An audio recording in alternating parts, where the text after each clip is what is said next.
Sometimes, without warning, we find ourselves in danger, unable to reach out for help. I'm William Shatner.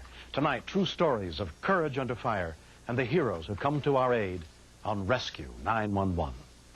We begin on November 20th, 1988, in Pacoima, California, as three high school friends set out to explore the nearby mountains. Over a period of 1 year in the Angeles Crest Forest area, there have been 5 deaths. The whole mountain range is very dangerous. People want to climb and want to explore, and they get up in an area with loose shale that is very, very steep. And should they fall from the area, they would go down hundreds of feet down to the bottom. On November 20th, 1988, high school friends Melissa, Josh, and Eric set out to hike in the mountains above Pacoima, California. The sun was shining down. It was nice and quiet. We just kept hiking and hiking. It was great. It was like no big thing, starting off. I mean, they're firm rocks, and it eventually started getting steeper, and it started getting kind of slidey. We kept climbing up, and we were to the point where we had to struggle to get up further.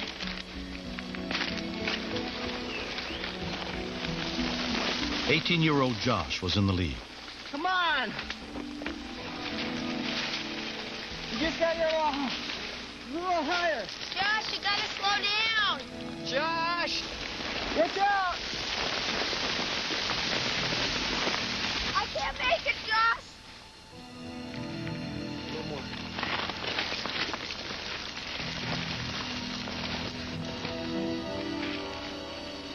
I knew I was in trouble when I looked over my shoulder and just seeing how high up I was. The track holes below us were like the size of a matchbook. The steep shale cliff was crumbling under their feet, making it impossible to move safely. They were trapped. When I saw that we couldn't get down or up the mountain, that's when I started to panic. Josh, we can't go any further. We looked up and we saw hang gliders, and we all started yelling at them. From a house down below, someone heard their cries for help and called 911. Someone help us! Calling to tell Pacoima residents. There's about, I can see 3 people up there on the side of the hill. If I send the engine company over to your place, could they get to this person from... I think they can get to them from down below. Okay, I'll send an engine company over there to your place, and then you show them where these guys are at, okay? Okay, so long will that be? They'll be there shortly. Okay, bye-bye. Jeff, you want to go in quarters and let them know what they have? 11. Units from the Los Angeles City Fire Department responded.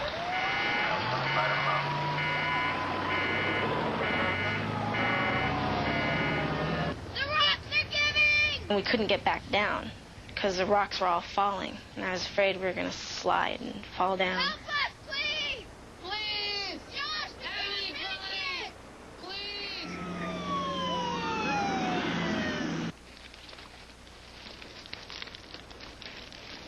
Oh!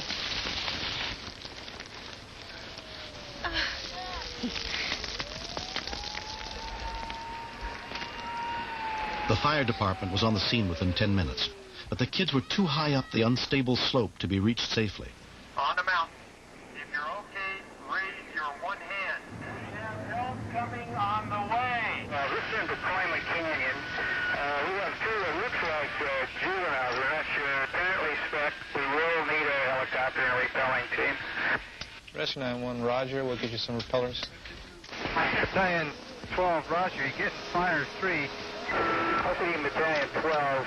Also notify the helicopter. 2 fire department rescue helicopters were then sent to the scene. All right, we have 3 parties stuck at this time.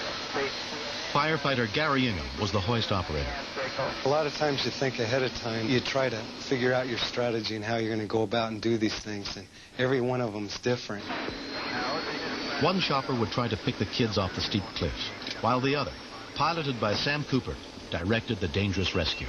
I'm flying what we call the command ship. It's an aircraft that's in control of the other aircraft, and you coordinate the events of the helicopters with the incident commander. OCD, fire 1 copy transmission from Battalion 12, inbound, 5-minute ETA.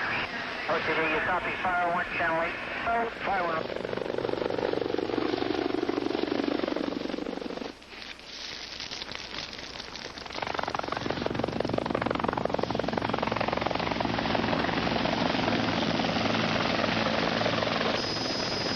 down there? Okay, we got 3 victims down there.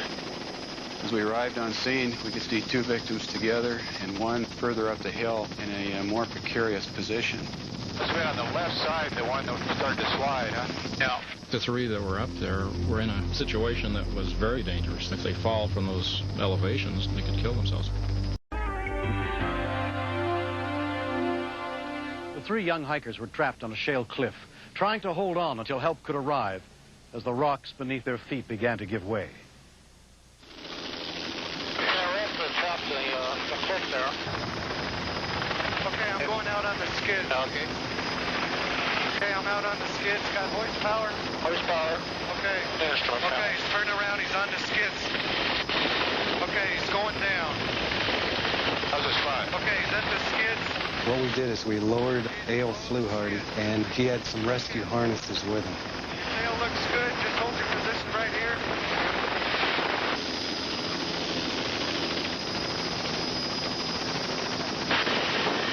Okay, he's on the ground.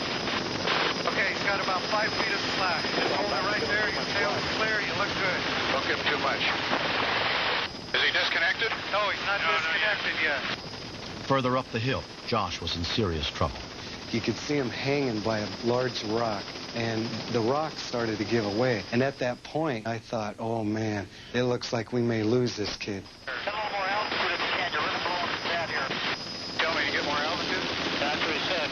I raised the hook up, and then we circled around. So it gives him a cleaner environment to work in, and it's a quieter environment so he can communicate with the kids and let them know what he's actually going to do. Hang on now. Cover your eyes. Protect your face.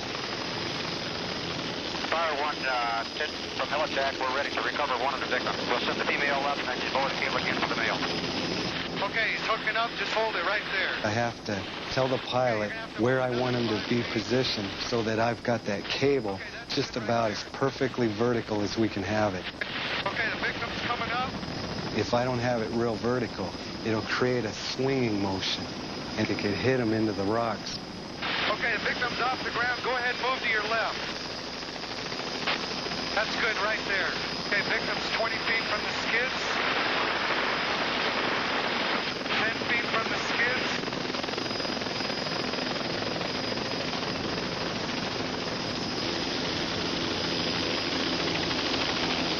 Victim's at the skids.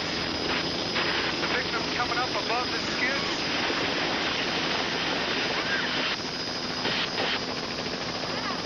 What's she doing? She okay? Okay, she's in the She's orgasmic. Okay, we're disconnecting right now. We're going to put the hook down for the next step.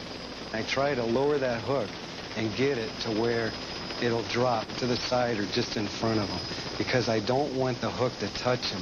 Because of static electricity, they'll get a gnarly shock out of it. That's good right there. Okay, picking up the slack. Okay, slack is up. Victim's off the ground. Okay, why don't you move to your left about 10 feet? That's good right there. Okay, victim's 20 feet from the skids. 10 feet from the skids. Okay, slow him down.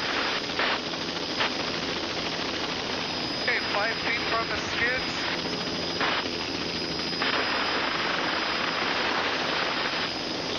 Okay, the victim is at the skids, coming above the skids.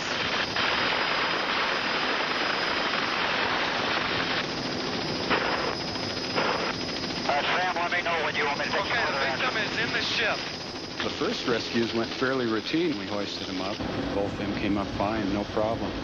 But on the third rescue, I could see it was going to be a lot more difficult because of the terrain, the steepness of it. The kid was just hanging on there, ready to slide at a moment's notice.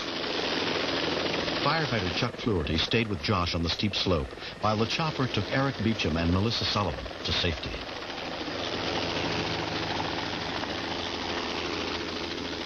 They flew Eric and I down to this park and dropped us off and went back up for Josh.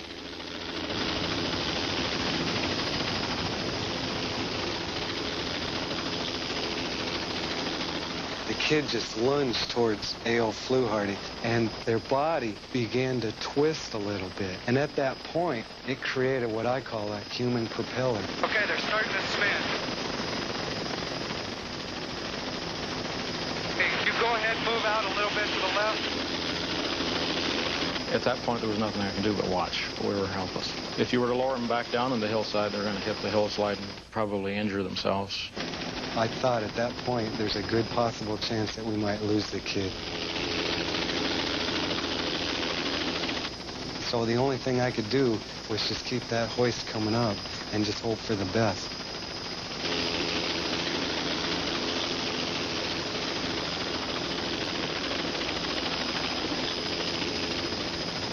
As we got near the top, then we could see that, boy, he was really, really spinning. Then the next thought is, how are we going to stop him? 5 feet from the skids.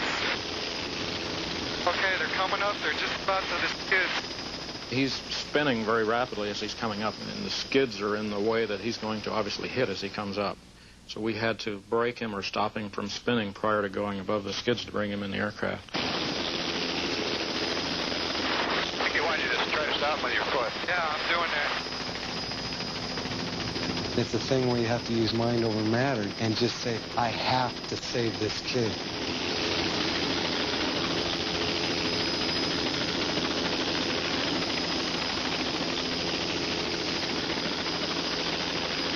After being stranded for nearly 2 hours on the cliff, Josh Wayner, the last of the 3 friends, was pulled to safety. It hit me when I got into the helicopter that I was completely safe. And I just remember seeing this guy wearing a helmet and thinking, this is what this guy does for a living. He puts his life in danger to save other people. Hey, you guys okay? Well, I tell you, it was hairy looking.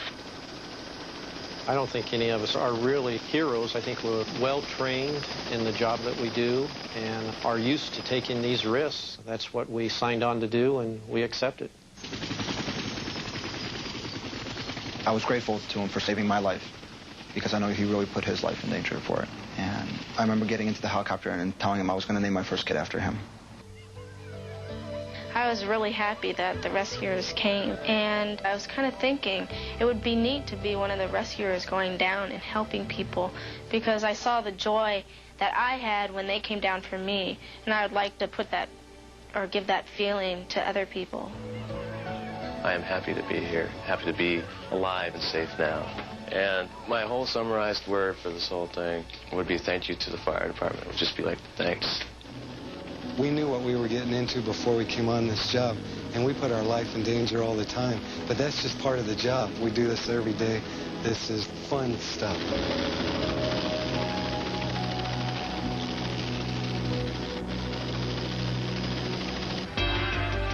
Next.